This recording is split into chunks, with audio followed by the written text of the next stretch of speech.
So allow me to introduce our keynote today.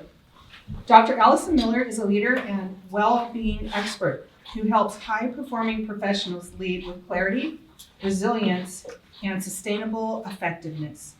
She's spent over 2 decades supporting leaders across academia, technology-adjacent organizations, and corporate environments. Alison is the founder of the Academic Writers Space and a sought-after speaker on burnout prevention, leadership under pressure, and healthier ways to work out and lead. Will you please help me welcome Dr. Alison Miller?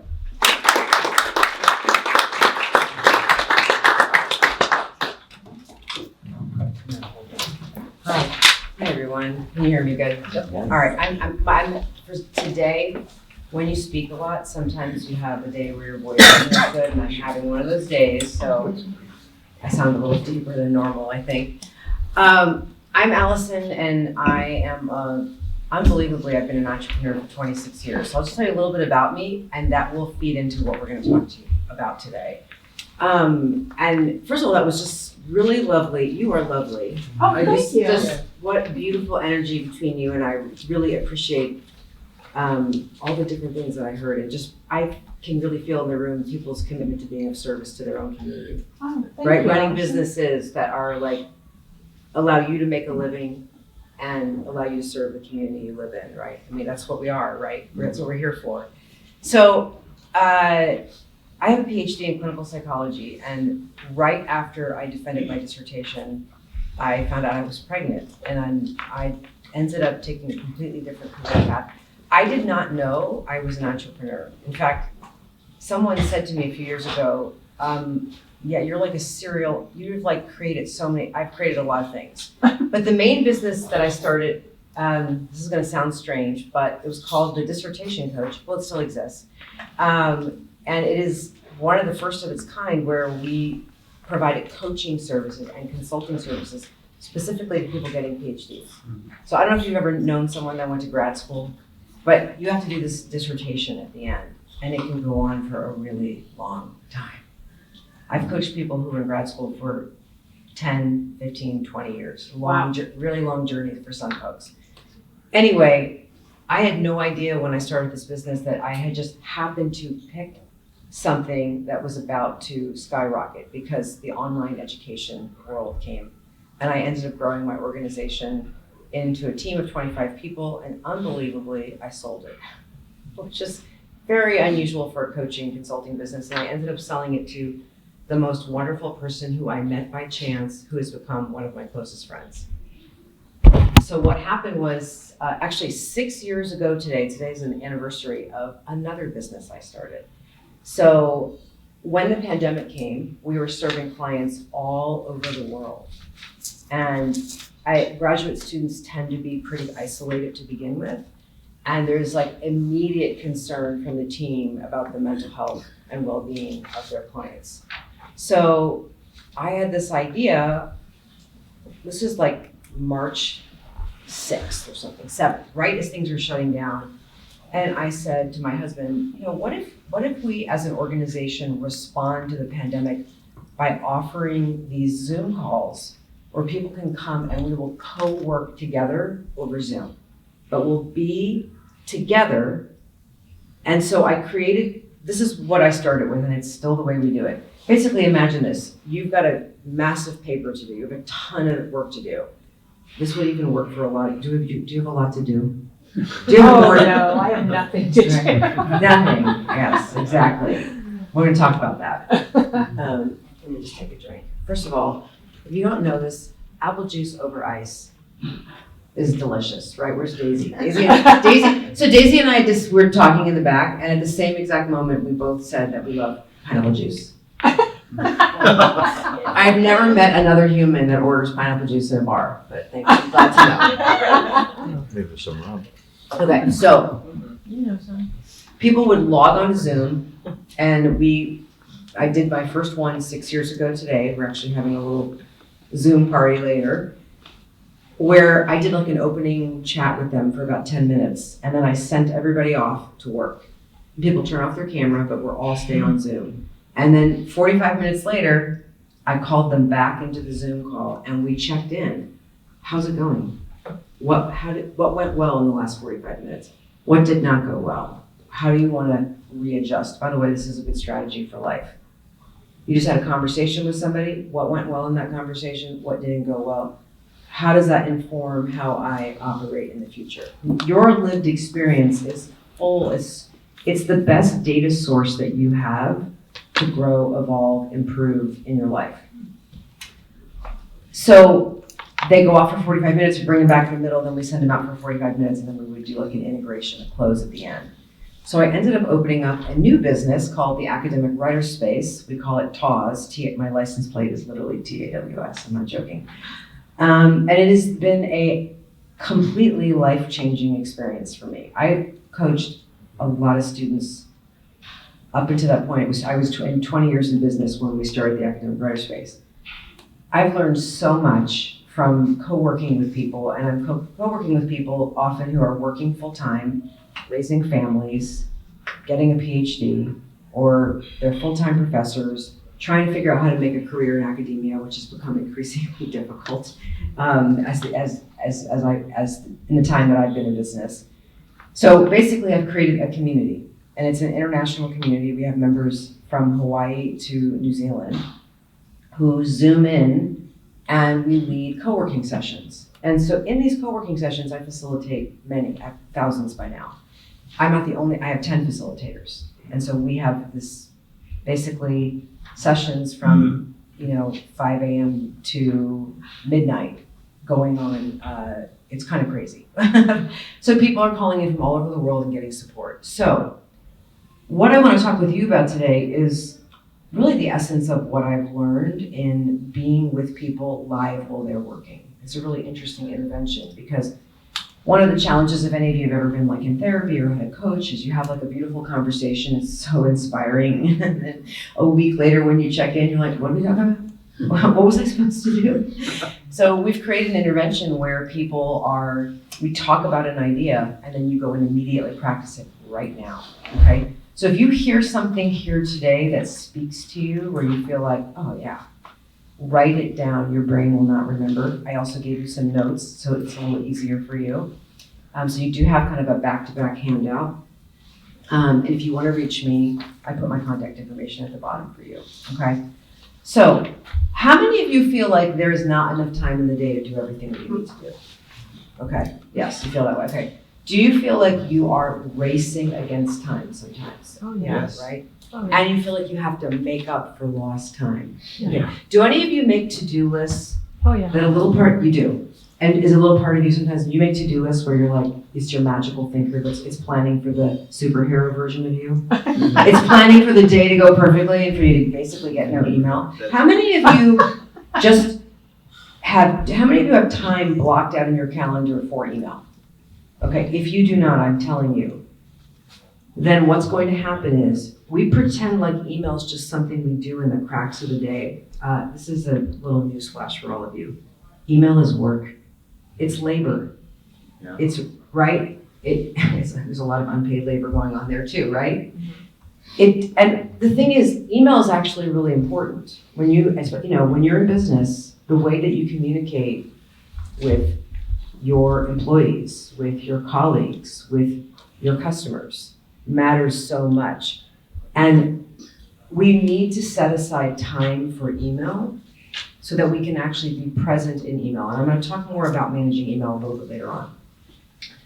Do any of you feel like your attention is like a pinball in a pinball machine during the day? It's just everywhere, okay? Yes, okay. These are all things, and do you ever just feel completely overwhelmed? Like you have so much to do, there's nothing to do? right? It's nuts. Okay, first of all, let's just acknowledge that you biologically are not designed to receive this much stimulation. I think actually a lot of the difficulties that we're seeing in society are because we are vastly overstimulated. Okay, so we're going to talk about bringing down that level of stimulation as well. So I would say my main discovery from all this co-working with people is that there really are, in a way, this is not a binary. I'm gonna describe this as this is really a spectrum, what I'm about to describe to you. There's a way of working that's moving in the direction of reactive. Okay, so you know when you're moving through your day and you're scattered and you're all over the place and you're jumping around, and then you find an email that you started 3 hours ago and you completely forgot about. Okay, right?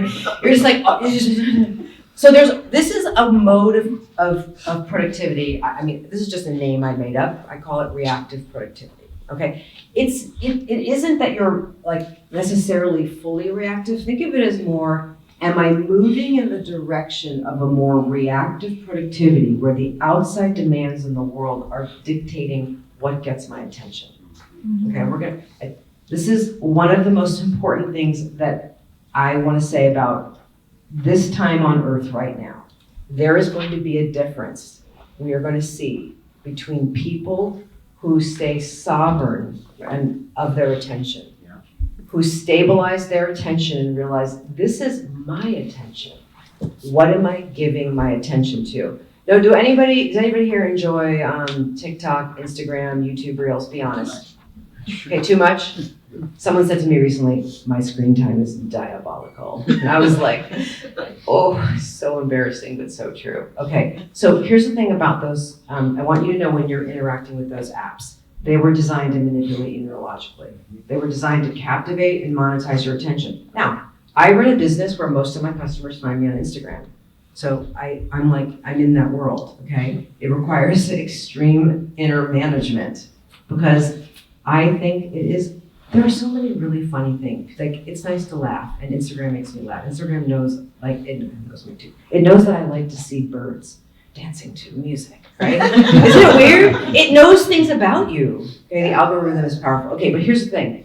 Those programs, those like Reels, TikToks, YouTube Shorts, they were designed with zero stopping cues. Okay, so a stopping cue is, on Netflix when it says, are you still watching? Right. I used to have Pandora. Are you still listening?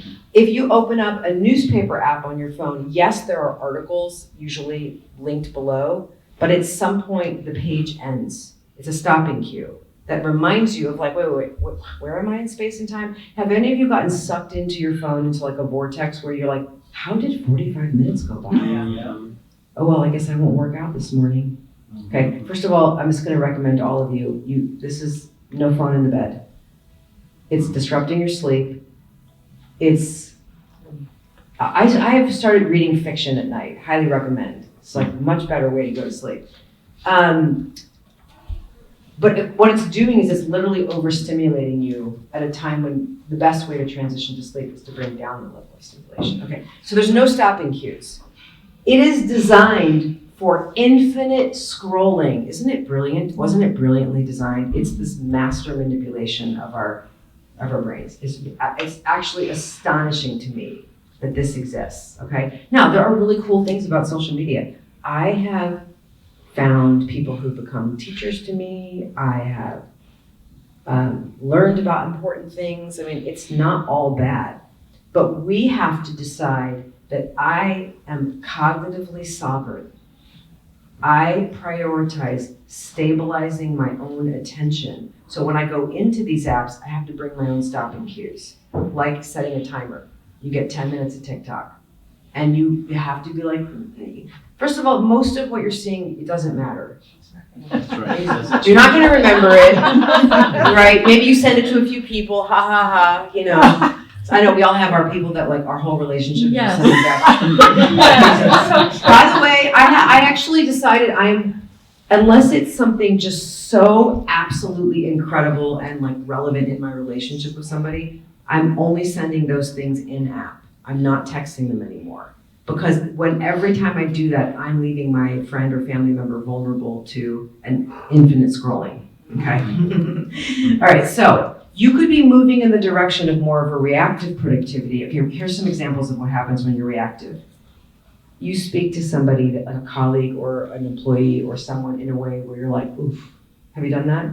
Right, we've all like been terse or had a tone or gotten annoyed and frustrated and just like it's just not how you actually want to be in the world.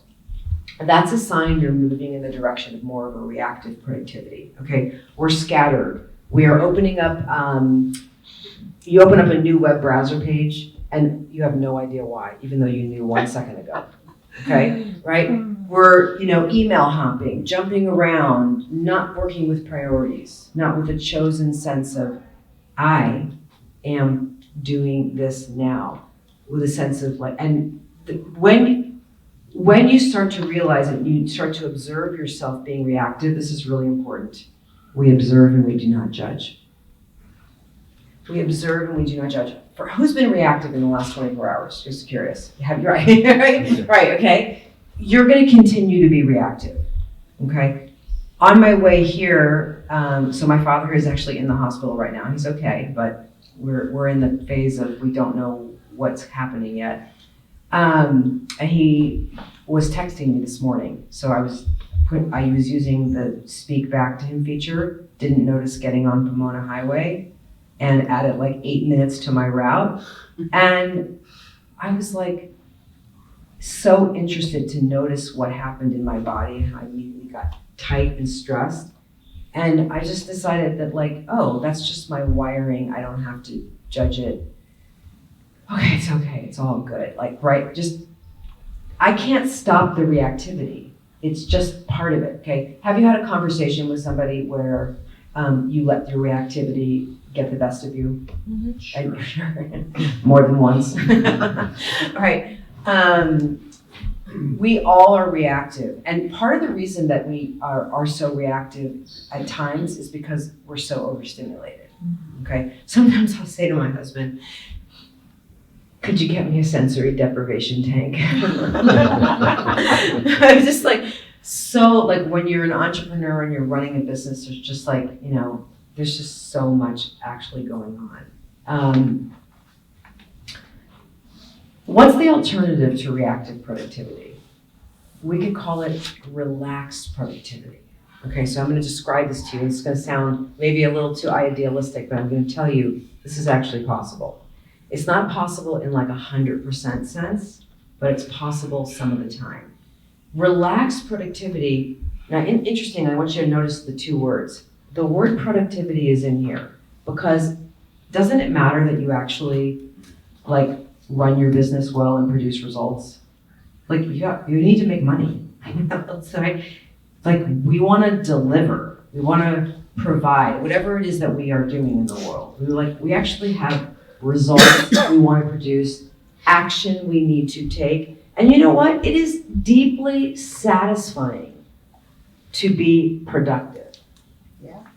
But it's a lot more satisfying when you do it in a more relaxed way. So what I'm talking about is envisioning the possibility that productivity and well-being can coexist. And that is my mission in my life, is to support people who have a lot going on, to stabilize their attention so that they can start to move in the direction of more of a relaxed productivity. Okay, so think of it this way, of a spectrum. In any given moment, I might notice, in the car, I'm starting to move into more of a reactive mode. Okay, that's okay. We observe and we do not judge. We start to ask, okay, what else? How else can I relate to this? What other choices can I make? So what I encourage you to do is to notice when you find yourself being reactive. First of all, notice what's happening. What is actually happening in your body? Did your chest just tighten up? Do you feel a burning rage, right? Do you feel tears are coming to your eyes, or your throat is clenched, right? Do you feel it in your belly? Do you feel a little bit nauseous? Do you feel your jaw? First of all, do you know how tight your jaw is? Just go ahead and feel that. Does your dentist ask you, do you grind your teeth? Mm-hmm. And I'm always I guess I do because you're asking, Okay. But we're walking around tight and tense, carrying, the tension of living on planet Earth in our bodies. And what starts to happen is our attention starts to destabilize. Okay, because first of all, you are programmed with a fight or flight response in you. Okay, so we have this thing called the autonomic nervous system, which is the part of the nervous system that basically does everything automatic in your body. Like it gets you to breathe and it manages your blood pressure and your temperature. It is part of also when there is a threat to your survival, it's designed to get you into action so that you can fight or flee the situation. But that email you just got is actually not a mortal danger, but you're pissed, right? You're stressed, you're overwhelmed, right? So what happens is you start to move into more of a hypervigilant mode. Because if you are under threat, doesn't it make sense to be kind of hypervigilant? Sure. You're looking around like you see a rustle in the bushes, right? You'd want to do that. The problem though is that we don't actually fight or flee. We usually don't move our body with vigor. And so all that adrenaline and cortisol is raging through our body, but we just are sitting behind a computer. Okay, so we start to become kind of hypervigilant, and we start to feel like, I've got to do this, and I've got to do this, and I've got to do that. Do any of you just feel like you want to get all the things done simultaneously? Yeah.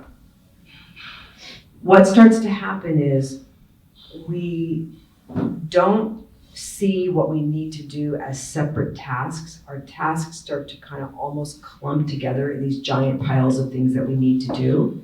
And so we can't figure out what we're landing our attention on next. Okay, so let's pretend here, let me just grab these.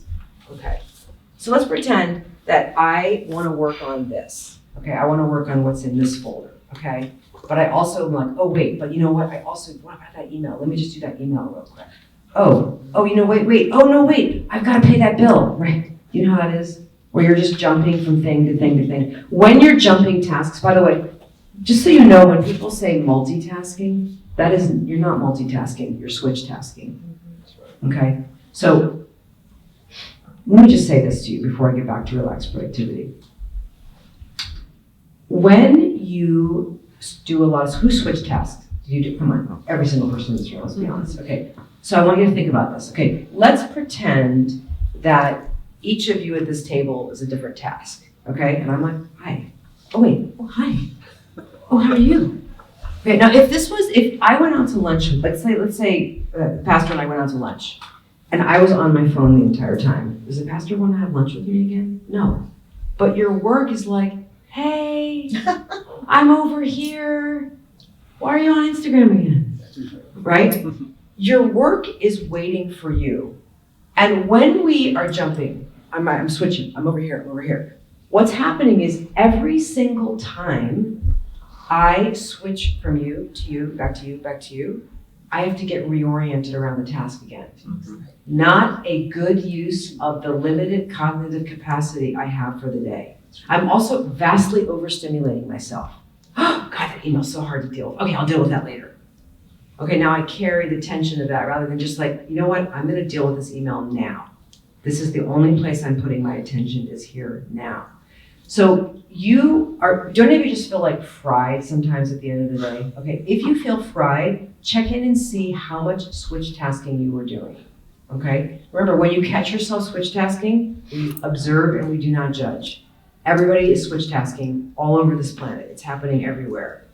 One of the things I think that can really differentiate you in your work environment from other people is that you become more of a single tasker, right?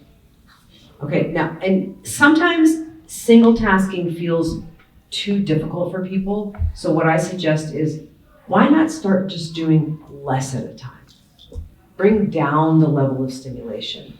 So now what's happening is the individual pieces of work that you need to engage with, each of them is getting you. And now you. Oh, okay, those are done, now you. Okay, first of all, do you notice what's happening here? Doesn't that feel better just to imagine that? It's so much more satisfying to engage, to really give your attention to the task, engage with it fully, get it done, cross it off, and move on to the next one. Give myself more fully. I'm sovereign. I'm choosing. The reason I use the word sovereign is I want you to think of it this way. It's like you are the supreme leader of your attention. You are the only person that can pick up your attention and make choices about where to put it. This is going to differentiate you in your life if you prioritize stabilizing your attention. And we are going to need to stabilize it every single day because we are living through a very destabilizing time, right? We just have to find a way to be in touch with ourselves. So relaxed productivity is only possible if I stabilize my attention. Can you see that? If my attention is jumping all around and I'm all over the place, I'm just going to be reactive. That's fundamentally what I'm doing. The external demands are dictating what's getting my attention versus me saying, okay, hold on. What am I doing with this precious attention that I have? Because it's mine, okay? Now, let me just read to you. I also do not know what time it is, so someone has to tell me. You're good, you're 8:50. 8:50, okay, because I'm going to wind it down soon, unless you ask me questions. I'm attempting to read this without glasses. Let's see how it goes. I'm going to put my glasses on. This is one of my least favorite parts of aging, right? It's like, you know, when people go, hey, look at this picture of my dog. You're like, please don't put your phone in my face. I'm 55. I need my glasses. Okay, so here are some questions I put on here. This is on page 2. It's about halfway down. It says practical attention check. Okay, this is about supporting you being the supreme leader of your attention, stabilizing your attention. What am I choosing to give my attention to right now? Isn't that such an obvious question? Okay, I just also want to point out to you, bonus points. If you stabilize your attention, do you know what else is going to happen in your life? Your relationships are going to get better. So a lot of the interpersonal conflict that's going on, especially in our most intimate relationships, is because you've got two people with destabilized attention interacting with each other. So we're missing each other, right? We're just missing each other. It makes a huge difference. Okay, what am I choosing to give my attention to right now? This is one of those tattoo it on your arm, seriously.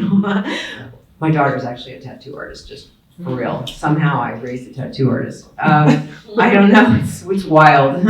She just makes money doing art on people's bodies. It's insane. Do I know the next small step I'm going to take? Okay, did you know that a lot of the tasks you need to do actually have what's called, we made this up, hidden starting tasks? Hidden starting tasks. Okay, so let me give you an example. Every single week, I personally email any member of my community who's let their membership lapse. Very friendly check-in. Remarkable the results that have been produced from that, because very often that person was in some kind of crisis. They always have my calendar link. They schedule a meeting with me, and I do an intervention. I create help them make a plan. They come back to the community and instead of giving up on their degree, they finish it. Okay, I also email people who haven't been coming to session personally. And I also follow up with the recent leads we have who haven't started their membership yet, okay? Every single week. But in order to do that work, I have to run some reports and get some emails set up. There's a setup that needs to happen. And I was avoiding doing this and putting it off till late in the week. I want it done on Monday. Sometimes I wasn't doing it at all until I realized, there's actually prep work to do this. I've set it up for myself so it's easier to do now, but it requires some prep work. So now in my plan, I'm telling myself to do that prep work. There's a big cause. Who procrastinates, by the way? Anybody procrastinate? Okay. Start to figure out on the tasks that you procrastinate on, what's the outermost layer of beginning that task? That is a separate task. Those are hidden starting tasks. And when you start to figure out what that outer layer is, okay, see if you can push yourself. Okay, you know when you don't feel like working out, but you're like, fine, I'm on the treadmill, I'll do 5 minutes. And then after 5 minutes, it's like, okay. Or, it's sometimes we just need to get started. In fact, I recommend people really pay attention and think about starting as like a muscle. Your ability to start tasks is something that if you are intentional about, oh yeah, I want to get better at starting. You keep starting and you keep trying to start. You know how sometimes when you take a book of matches and you go to light a match, the first and second time you're not doing it with enough force, but because it's about to spark, you have some restraint in it. You have to feel your way into lighting the match. That's how starting is. You try to start, some of your starts are gonna just flop. They're not gonna work. Who cares? Start again, start again. It's a muscle. And the thing about being good at starting is the only way that you can be good at starting is if you practice it continually. Yeah. It's a perishable skill, okay? All right, so it's amazing how much I talk from one question. Okay. Do I know the next small step? You get that, okay? Am I settled enough to remain with this task? Okay, there is always a version of you who shows up to work. And that version of you is ever changing. Sometimes you show up and you're like motivated, you feel pretty good and grounded, you have a plan, you're ready to go. Great, get in there, you're compatible with working. Sometimes you show up and you have a headache, you're grumpy, you had like a really crappy meeting, you lost an important client, I don't know. There's just something going on. You had an argument with someone last night and the energy's still in your body. You're hungry, right? When you show up to work, sometimes the version of you who shows up is actually not compatible with working effectively. Has this happened to you? Mm-hmm. Okay, good to know. Yeah. And a lot of times it's because we're unsettled and overstimulated. So taking time to go, okay, you know what? Hi desk, I am about to do email. Okay, how do I want to be? Like my mantra is I want to leave people better than I found them in an email. Really helps, slows me down. I want to be present. Like, how do I want to be as I engage with this? Okay? So settling, even a few breaths, even just, I highly recommend, this is a simple way to settle, is just to look around the room. Look all around. By the way, your neck is tight. You know you need to do this, right? Because we've got tech neck. So just even getting oriented of like, oh, I'm in an office, I'm in a room. Okay, hi. Okay, so this is a skill. Let me see if I'm only gonna teach it to you by demonstrating it to you. This is one of the most important skills in life, this right here, besides stabilizing your attention. And it's actually how you stabilize your attention, is for you to just check in and notice, hi, there's a human here. So can you feel what I'm doing already? I can feel you do it right back, and I really appreciate it. Even if you want, you can even put your hand over your heart.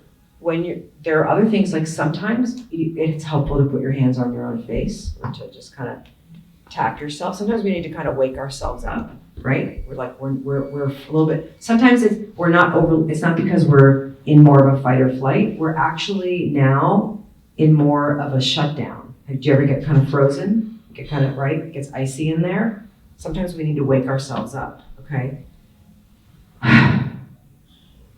So like right now, there's a version of me who's here right now. First of all, you're lovely people to be with. I can feel your openness and I really appreciate it. So I can feel that. I also can feel a little bit of nervousness that they're like, is she like is this too woo-woo, right?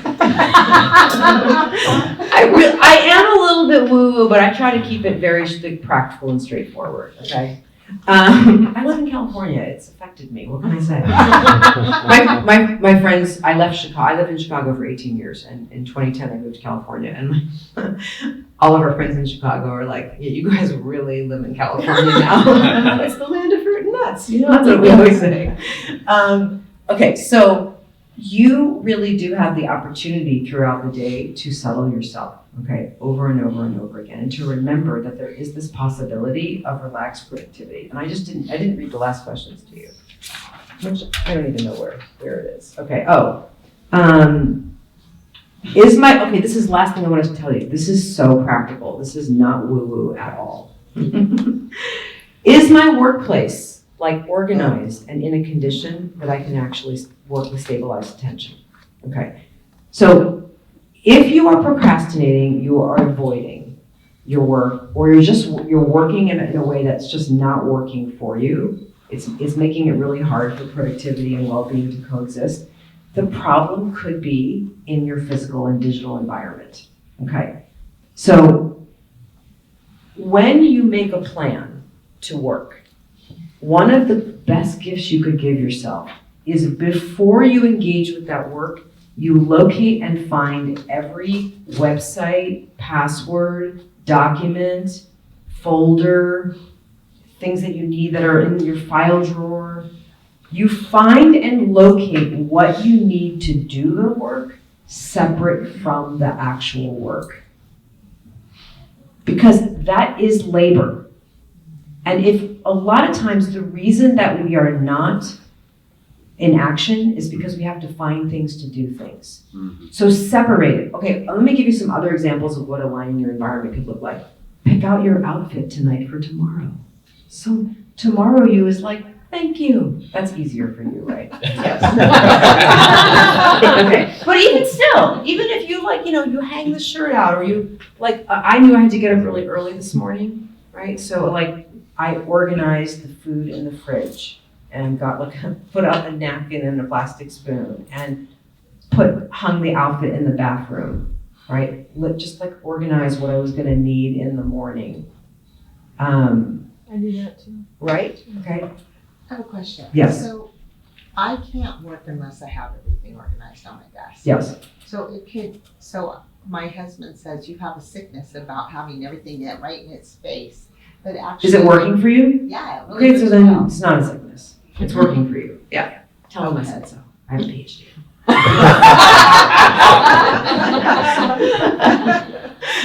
Okay, this aligning your environment can be things like, if you're like, oh God, I really want to drink lemon water every morning, but I never do it. Put the lemon and the cutting board and the knife and the glass on the counter.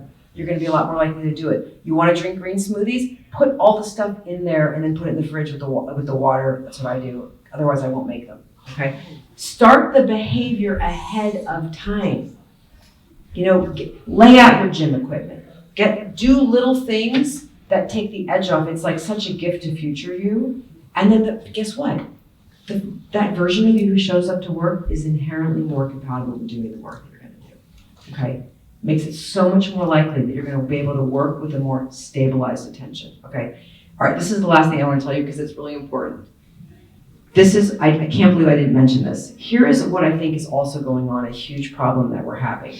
Because our attention is so destabilized, we have lost the ability often to distinguish the difference between an emergent task, do you get what I'm saying, emergent, and an emergency task. Okay, so an emergent task is, ooh, did I send that email? Okay, now I guess there are situations in which that could be a true emergency, but usually it's just an emergent task, meaning things are just gonna pop into your brain randomly. Oh, did I do that? Oh, what about that? Oh, what about this? Because if you don't have some kind of system that lives outside of your brain for storing all that stuff that you need to do, you're using your brain as a storage container, because this is a terrible storage container for what you need to do, literally the worst. Start to document stuff outside of yourself.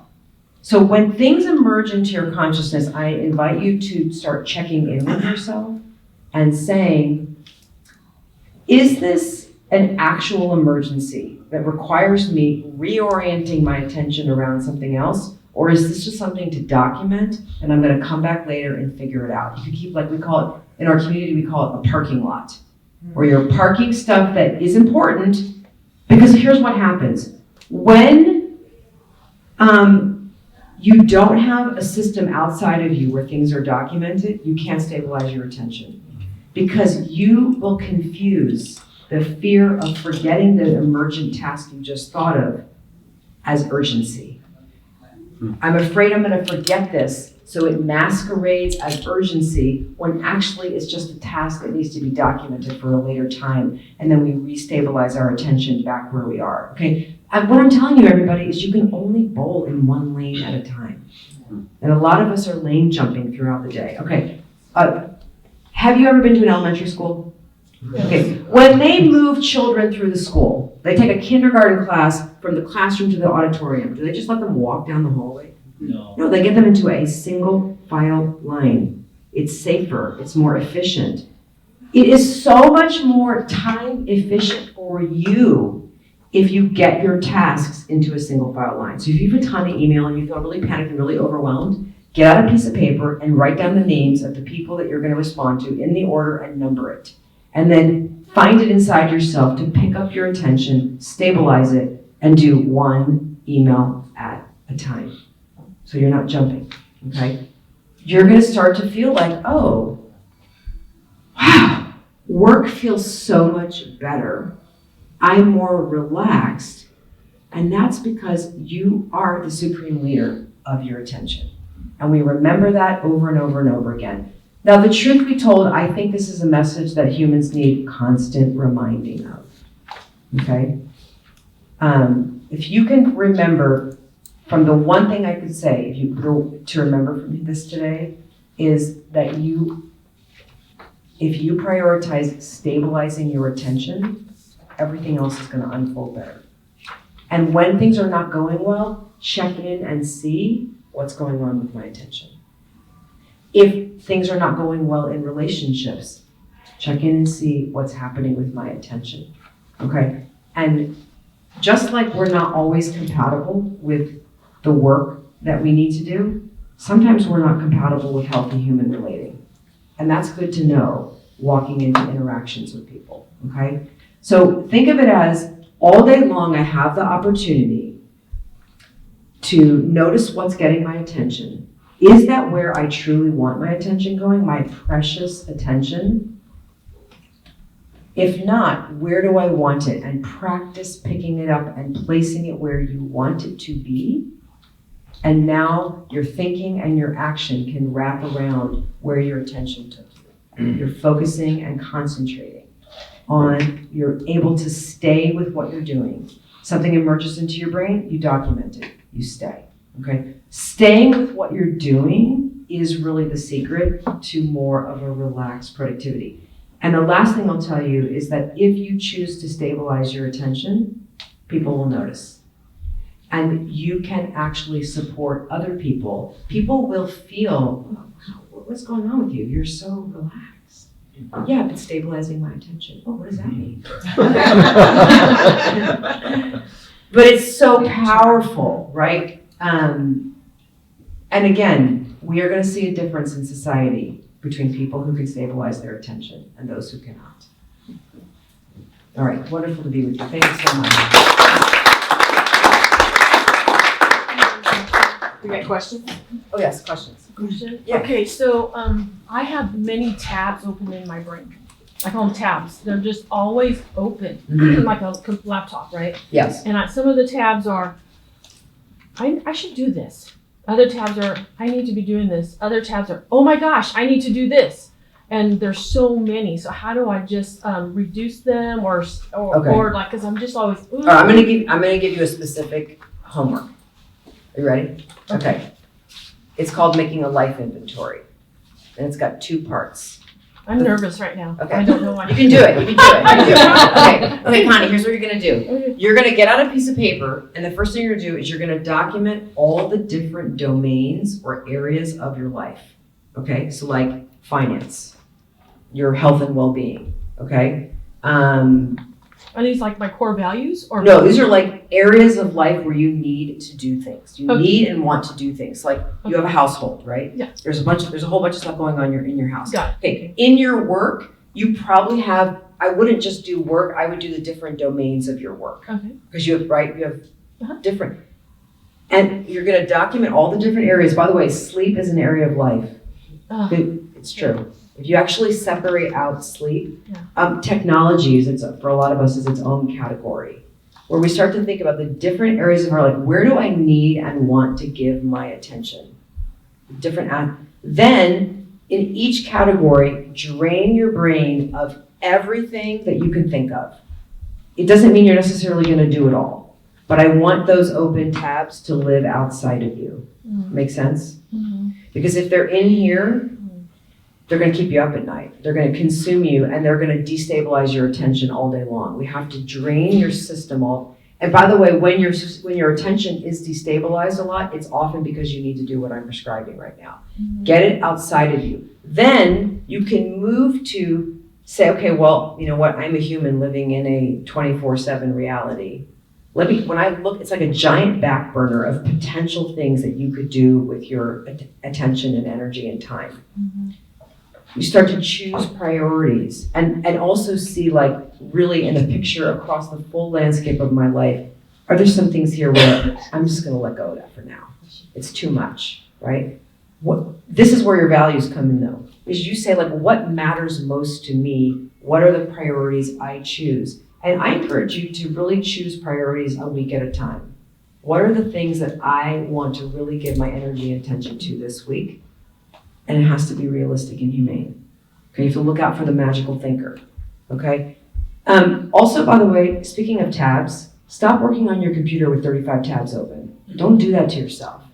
It just destabilized your attention, right? Yeah. Pay attention to the digital environment and what it is doing. Don't have the little notification in the corner tell you that you're getting an email. You know, please do not have notifications from social media on your phone. Like, think about what's incoming into your system that's overstimulating you. Did I answer your question? Yeah, but I have one more. Yes, please. Question, and that is, what if there's like a couple things I would absolutely love to do, but I'm not doing them because I have all these other things I need to do. Okay. For those things, what I would encourage you to do is figure out what is the outermost layer of work you would do to begin those projects, completely separate from doing it. What are the initial things you would do? Mm-hmm. See if we can start to get some of the initial things done, and then you'll be able to move into it. Also, Connie, look and see, is there anyone else that can truly do some of the things that you're doing? Like, do you really need to be doing it that way? Are there other ways to do some of those things? But those big projects, like I'm writing a second edition of a book that I wrote, and I procrastinated on it all the time until I realized I need to figure out what is the outer layer of engaging with it. And then you can go, because a lot of times we relate to these projects like, it's like this big amorphous project, when actually it's just a series of separate tasks. Mm-hmm. And you only have to do one at a time. You can single task your way through those things. Yeah. Yeah. I understand. Yeah. Thank you. Yeah. Have you written a book? I wrote a book for graduate students. It's called Finish Your Dissertation Once and for All. So, and you know what's amazing is the person I sold my business to, we have become so close that I brought her in to be the second author on the second edition. So it's really, wonderful. And a website? Because I don't see anything up there. It's on the piece of paper. Okay. Yeah, I do have two websites, yes. All right, thank Yes, you. you're welcome. You have a question in the back? Yes. Yes. I think about something like Dave Ramsey's tip snowball. He's like, start with the smallest things, build momentum, right? When it comes to task prioritization, is that like specific to the person? Or do you do the biggest, most stressful thing, like as you mentioned, that's on the horizon and it's drawing your attention while you're trying to do small things, or It's a great question. I mean, I honestly would say it depends.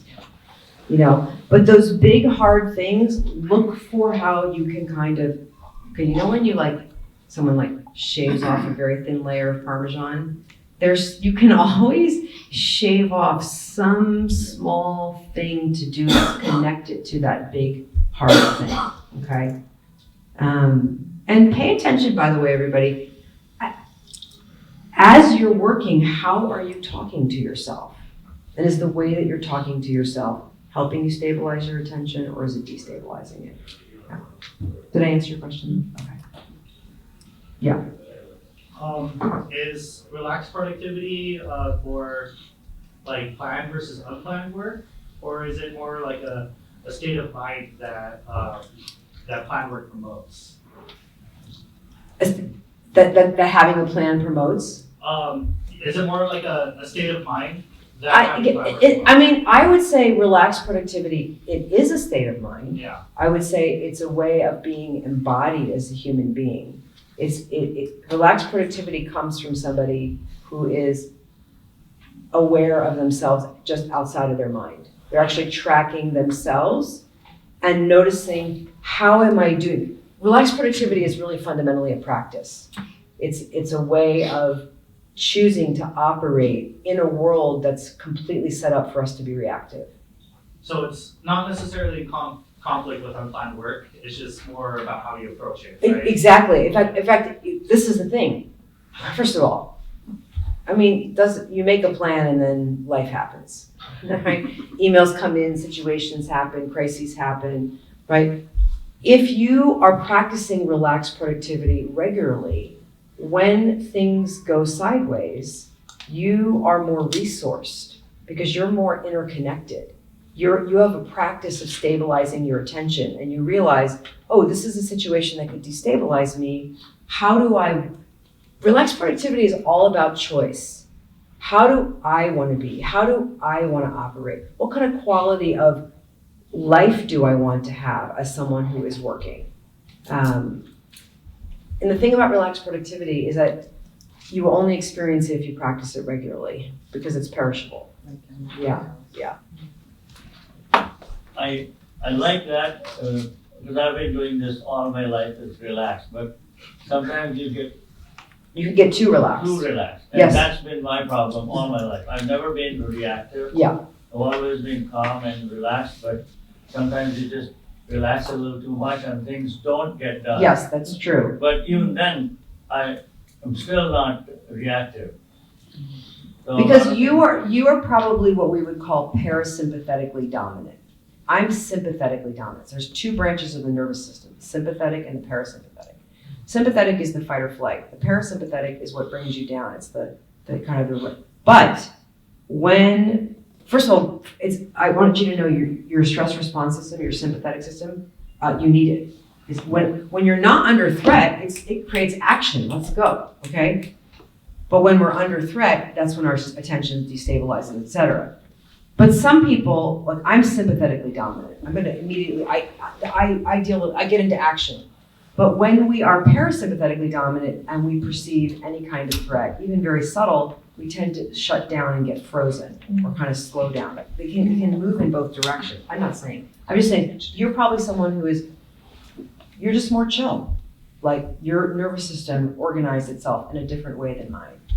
Sometimes some of us are actually needing to activate ourselves more, but we want to activate without over-activating, okay? We have to activate, some of us need to lean more in the productivity and some of us need to lean more into relaxation. You might have to lean in either direction. Yeah. That's what I need. Yeah, okay. I'm gonna guess you Yeah. can stick around for a few minutes if Sure, anybody sure, has sure. any more questions. Sure. Okay, can we give Dr. Allison a round of applause?